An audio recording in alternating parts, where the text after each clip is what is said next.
नमस्कार दोस्तों, स्वागत है आप सभी का मेरे यूट्यूब चैनल और नेक्स्ट एग्ज़ाम में।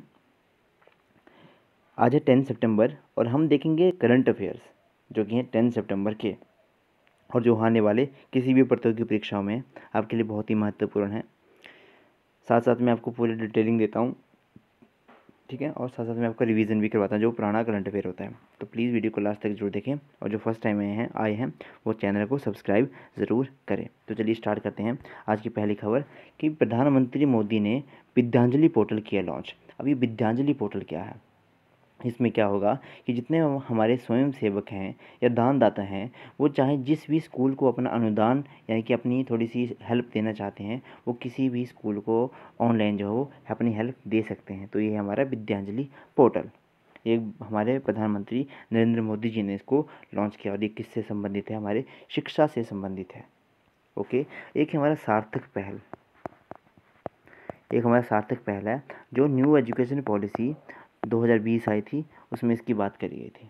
अब इसके अकॉर्डिंग क्या था कि सेम जो शिक्षक है और छात्र है दोनों के लिए मतलब एक मिलजुल के मतलब इनको आगे बढ़ाने के लिए प्रयास करना। अब ये न्यू एजुकेशन पॉलिसी जो 2020 थी, इसकी लागू होने की तिथि क्या थी? तो इसकी लागू होने की तिथि थी हमारी 29 जुलाई 2020। यहाँ से आपको क्वेश्चन बनेगा। न्यू एजुकेशन पॉलिसी 2020, इससे पहले 1986 में आई थी, 1968 में आई थी। और न्यू एजुकेशन पॉलिसी किसके अंडर, किसकी अध्यक्षता में बनी थी? कस्तूरी रंगन समिति की अध्यक्षता में इसको बनाया गया था। जीडीपी का 6% खर्च करने में इसकी बात करी गई थी, ठीक है। तो लीजिए अगला क्वेश्चन देखते हैं कि दिल्ली सरकार ने लॉन्च किया बिजनेस ब्लास्टर कार्यक्रम। अलग ही लेवल के बंदे हैं ये, हमारे मनीष सिसोदिया जी हैं, ये दिल्ली के डिप्टी सीएम हैं और शिक्षा मंत्री भी हैं दिल्ली के। तो उन्होंने बिजनेस ब्लास्टर स्टार्ट किया। अब इनके अकॉर्डिंग क्या है कि 11वीं और 12वीं के जितने भी छात्र हैं उनको 2-2 हज़ार रुपया दिया जाएगा। किस लिए दिया जाएगा? ताकि वो मतलब इनोवेशन यानी क्या, जो हमारा अपना बिजनेस स्टार्ट कर सकें। तो क्या उद्देश्य क्या लिखा था इन्होंने अपना कि युवा उद्यमशीलता का विकास करना इनका उद्देश्य था। इसलिए इन्होंने ये बिजनेस ब्लास्टर कार्यक्रम स्टार्ट किया। 2-2 हज़ार रुपये दिए जाएंगे दिल्ली के +1 +2 के छात्रों को। अब ये नहीं पता ये 2 हज़ार का मतलब किस तरह से दिए जाएंगे, वरना दिल्ली के बच्चे भाई खतरनाक बच्चे हैं, वो नशे नशे में ही पूरा ये पैसे वेस्ट कर देंगे। तो दिल्ली में इसको स्टार्ट किया। दिल्ली हमारी कैपिटल भी है और हमारी यूटी भी है, ठीक है। अब इसमें कुछ और आपको क्वेश्चन करवाता हूँ कि हुमायूं का मकबरा कहाँ स्थित है? तो हुमायूं का मकबरा है हमारा कहाँ पे? दिल्ली में स्थित। और ये कौन सी शैली में बना था? चार बाग शैली में इसको बनाया गया था और इसको पूर्व का ताजमहल भी कहते हैं। अलाई दरवाज़ा, जो अलाई दरवाज़ा है वो किसने बनाया था? हमारे अलाउद्दीन खिलजी ने बनाया था। अब कुतुब मीनार का काम जो है वो स्टार्ट किसने करवाया था? कुतुबुद्दीन ऐबक ने करा था। लेकिन इस कार्य को मुकम्मल किसने करवाया था? तो वो करवाया था इल्तुतमिश ने इसको मुकम्मल करवाया था, ठीक है। हो गया आपका क्वेश्चन ये। अगला प्रश्न देखते हैं कि तमिलनाडु सरकार पेरियर की जयंती को सामाजिक न्याय दिवस के रूप में मनाएगी। अब ये पेरियर कौन है? आपने सुना होगा केरला वाले साइड में या उसमें साइड में तमिलनाडु वाले साइड में कि पेरियार वन्यजीव अभयारण्य, पेरियार नदी, इस तरह से आपने सुना होगा। तो पेरियर कौन है? अब पेरियर थे ई रंगास्वामी पेरियर। कौन थे? ई रंगास्वामी पेरियार।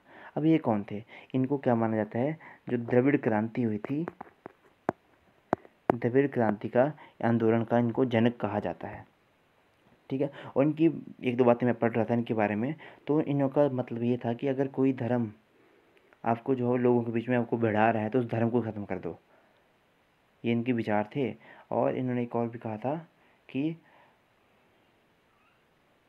एक तो धर्म कहा था और एक और चीज़ कही थी कि इनको मतलब ख़त्म ही कर दो, इनको मतलब उनके पास जाओ ही मत, ठीक है। मतलब इस लेवल की इन्होंने बातें करी थी।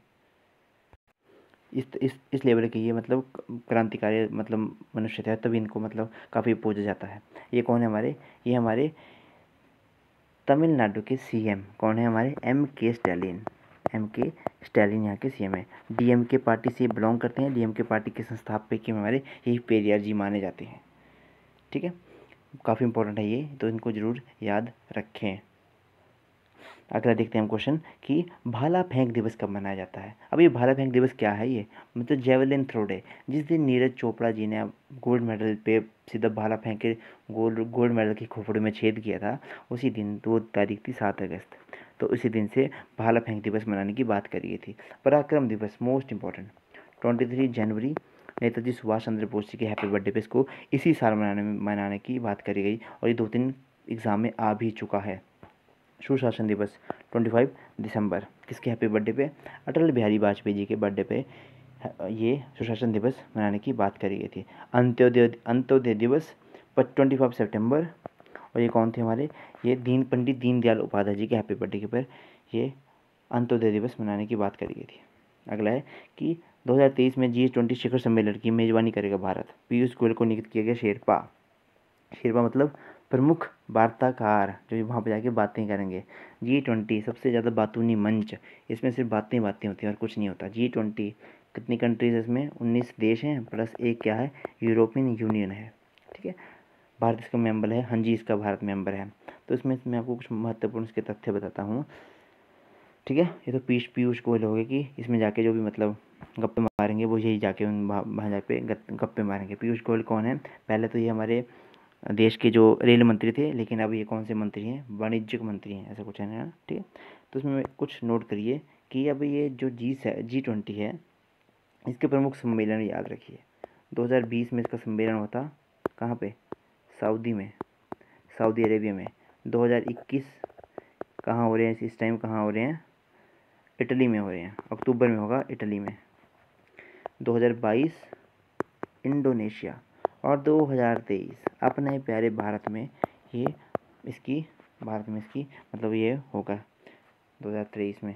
ठीक है, इसको भी प्रमुख रूप से याद रखें। 2023 में G20 की जो बैठक होगी वो भारत में होगी। ठीक है, और भी मैं आपको कुछ बातें बताता हूँ, ललन टॉप बातें, तभी तो ललन टॉप बातें करने का मज़ा आता है। ठीक है, कि G7 आपको मैं ऐसा याद करवाऊंगा कि ज़िंदगी भर नहीं बोलोगे।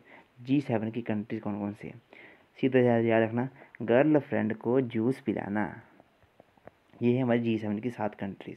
कौन कौन सी है? Germany, France, Japan, USA, Italy, Canada और इंग्लैंड। ये है हमारी 7 कंट्रीज़। गर्लफ्रेंड को जूस पिलाना G7, इसका भारत सदस्य नहीं है। इसकी इस बार की बैठक कहाँ हो रही है? यूके में हो रही है। इसकी इस बार की थीम क्या है? BBB, बिल्ड बैक बेटर, इसकी इस बार की थीम है। ब्रिक्स, BRICS, ब्रिक्स की 2021 की बैठकें कहाँ हो रही हैं? ये हमारे भारत में हो रही हैं, इसको याद रखें। और ASEAN, south east Asian association for east nation, ये कौन सी है? इसके तो फुल फॉर्म भी आती है। ठीक है, इसको देख लेना। और इस बार की 2021 की इसकी कहाँ हो रही है? बंदर सेरी बागवान में इस बार इसकी बैठकें हो रही हैं। चलिए अगला देखते हैं कि हर्ष भूपेंद्र भंगारी बने एक्सिम बैंक के MD। अभी एक्सिम बैंक क्या है? ये है इम्पोर्ट एक्सपोर्ट बैंक। ठीक है, इम्पोर्ट एक्सपोर्ट बैंक। स्थापना कब हुई? 1981 के में एक्ट आया। ठीक है, और 1982 में इसकी स्थापना हो गई। 1982 में नाबार्ड की स्थापना भी हुई थी, नाबार्ड। ठीक है, इसको याद रखें। तो इसमें कौन सा बनाया गया? हर्ष भूपेंद्र भंगारी को बनाया गया। अब ये दीपक दास कौन है? दीपक दास हमारे CGA, एक होता है CAG कौन है? हमारे गिरीश चंद्र मुर्मू हैं। ठीक है, तो उसी तरह से हमारे CGA कौन है? CGA है हमारे दीपक दास। चलिए कुछ ललन टॉप खबरों में देखते हैं। अजय माथुर कौन है? इंटरनेशनल सोलर अलायंस के प्रमुख अजय माथुर हैं। और इंटरनेशनल सोलर अलायंस का हेडक्वार्टर कहाँ पे है? गुरुग्राम में है। यशवर्धन सिन्हा कौन है? ये है हमारे chief information commissioner. Suresh Patel कौन है? Chief vigilance commissioner. Girish Chandra Murmu CAG। ठीक है, ऑडिटर जनरल है हमारे, ये चीफ ऑडिटर जनरल हमारे गिरीश चंद्र मुर्मू।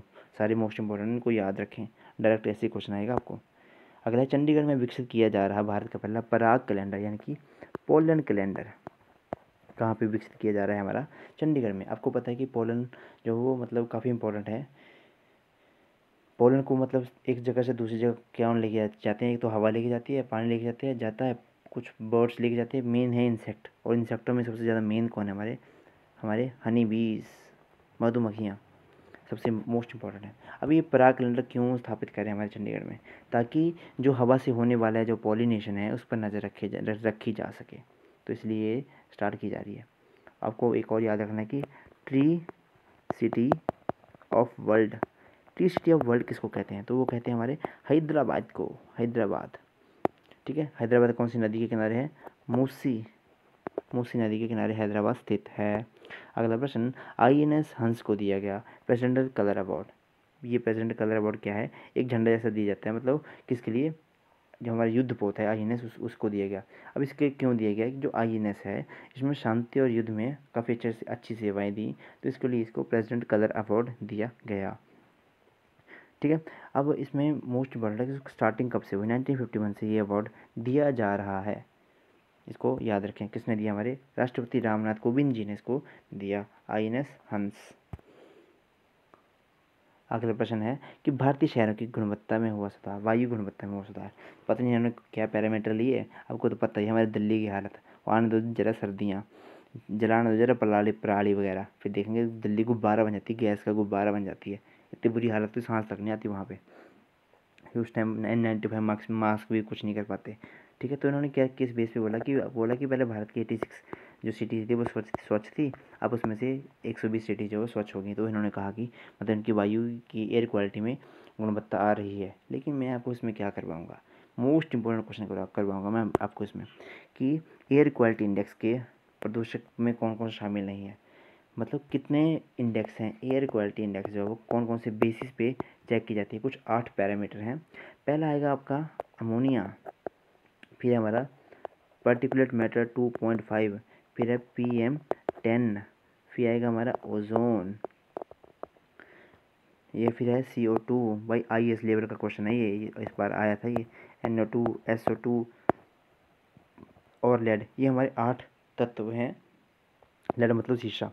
ये 8 तत्व हैं जिनसे हम एयर क्वालिटी इंडेक्स को पता करते हैं। तो उसमें हमारा क्लोरोफ्लोरोकार्बन नहीं है। क्लोरोफ्लोरोकार्बन की वजह से हमारा ओजोन लेयर डिप्लीशन हो रही है, लेकिन ओजोन क्या है? वो खुद ही वायु प्रदूषक है, एयर क्वालिटी इंडेक्स में आता है। क्लोरोफ्लोरोकार्बन को मतलब रोकने के लिए, ये हमारे फ्रिज में पाया जाता, मतलब फ्रिज में होता है ये, तो इसको रोकने के लिए मॉन्ट्रियल प्रोटोकॉल हुआ था। मॉन्ट्रियल जो कि कनाडा में स्थित है, 1987 में हुआ था। कब हुआ था? 16 सितंबर में को हुआ था। और 16 सितंबर को हम ओजोन दिवस तो भी मनाते हैं। ठीक है, अगला प्रश्न, राज्यपाल बेबी रानी मौर्य ने दिया राष्ट्रपति को इस्तीफा सौंपा। बेबी रानी मौर्य ये है उत्तराखंड की CM। ये भी भाई अब कहाँ जाने चाहती हैं? ये भी अब मतलब यूपी में इलेक्शन आने वाले हैं, वहाँ पे अपना हाथ आजमाना चाहती हैं, तो इन्होंने पहले ही इस्तीफा दे दिया। ये 2018 से यहाँ की ये बनी थी, क्या राज्यपाल थी, यहाँ की राज्यपाल थी 2018 से ही। अब मैं आपको इसमें से क्या करवाना चाहता हूँ, एक क्वेश्चन करवाना चाहता हूँ कि कौन से आर्टिकल के तहत ये अपना इस्तीफा जो है वो अपने इसको देते हैं, हमारे राष्ट्रपति जी को देते हैं? तो ये वो आर्टिकल नंबर 156 है। इसके तहत इन्होंने अपना जो इस्तीफा है जो अपने राष्ट्रपति जी को सौंपा।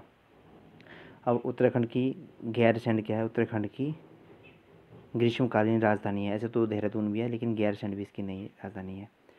चलिए अगला प्रश्न देखते हैं। ये सबसे बाहियात क्वेश्चन है कि तालिबान ने अफ़गानिस्तान में कार्यवाही सरकार का किया ऐलान। अब इन्होंने इसमें क्या किया? इन्होंने किसको बनाया? अपना CPM प्रधानमंत्री अखुंदन किया है कि अखुंद को बनाया, लेकिन इनको सभी के नाम जो है वो एक जैसे ही हैं।